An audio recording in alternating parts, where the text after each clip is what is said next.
ఇది ఒక మున్యాస్త్రం. ఇందు వేట కడంగరాదు, ఎరుకల దూరం పోయి వేటాడము. సతకీర్తి చంద్రమతి లోహితాసులు ఎంత దూరం ఉన్నారు చూడుము.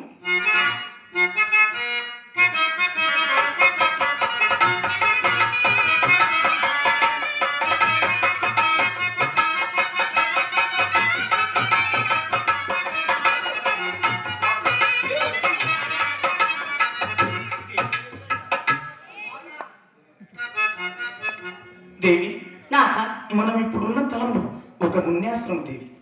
నాథ, ఇచ్చటి పురులు మనకు సందర్శనీయులు.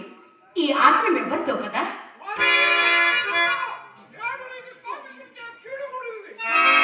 దేవి, విశ్వామిత్ర నామశ్రవణ మాత్రమున నీవిట్లు ఉలికి పెడితేవేమి దేవి? నాథ, ప్రశాంతమైన ఈ ఆశ్రమం అందునను నా మనం వేలాగులో ఉన్నది స్వామి. నాకు అట్లే ఉన్నది. చిత్తం వేటిగా కలవరపడుచున్నది.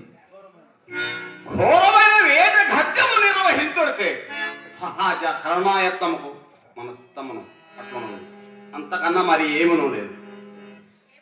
అంతే కావచ్చు. సర్వాంగములు ఉచిత శ్రమ కల్పించుంటే చేసి కాబోలు. నాకు నేడు పగలు కూడా నిద్ర వచ్చుచున్నది. నాథ, అలాగైనా ఈ క్రొమ్మ బిగున్న నీడ జిగురుటాకును సజ్జ నేర్పరిచేదా. ఇంచుకసేపు నా యొక్క తలము తలగడగా నమర్చుకొని సుఖ నిద్ర పొందువు నాథ. ప్రేయసి, పగటి వేళ నిద్రకి ఏర్పడినది కాదు, నిద్రకి అన్న స్ఫురణకొచ్చను. నేను నిన్నటి రేయి అప్రాయమున ఒక దుస్సప్నను కంటిని దేవి. అయ్యో, అదిటిది స్వామి? నేను నిజపురోహిత విద్వజ్జాంబులతో పేరులు గమ్ముందా, అది మాత్రం తేజో విరాజ్యగు ఒక మునిరాజు కనుకొండల అగ్ని కణములు ఇమిచుండ సమీపించి అకారణముగా ఉన్నతమైన సింహాసనము నుండి నన్ను నేల పడద్రోసి మన రాజ్య సర్వస్వం గ్రహించి మనల కట్టుబట్టలతో నట్టడములకు ప్రాణదోలగా అందు పడరాని పాటలు పడుచుంటివి. ఇంతలో మెలకు కలిగినది దేవి. అయ్యయ్యో, ఎంతటి దుస్వప్నము! ఇదంతయు మనకు అశుభమనే సూచించుతున్నదే. నాకును అట్టికలిగే వచ్చినది నాథ. దేవా దేవి, మీకు ఏ శుభములు రావు. నిన్నటి దినమున విశ్వామిత్రుడికి ఇవ్వాల్సిన ధనము తన ఎంతని తీసుకొని పోక మనకడలనే ఉంచినందుకు చిత్తమనేమో విసారించు నిద్రించిరి. అందుచే ఈ కలలో వచ్చి ఉండవచ్చు. నీకు చోటకు మున్న తామతి దేలితలో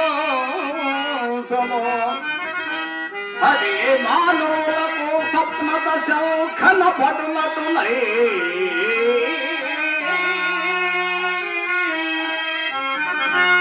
భగిల్భదిగా కలవరంతో పలుకులు ఎడలను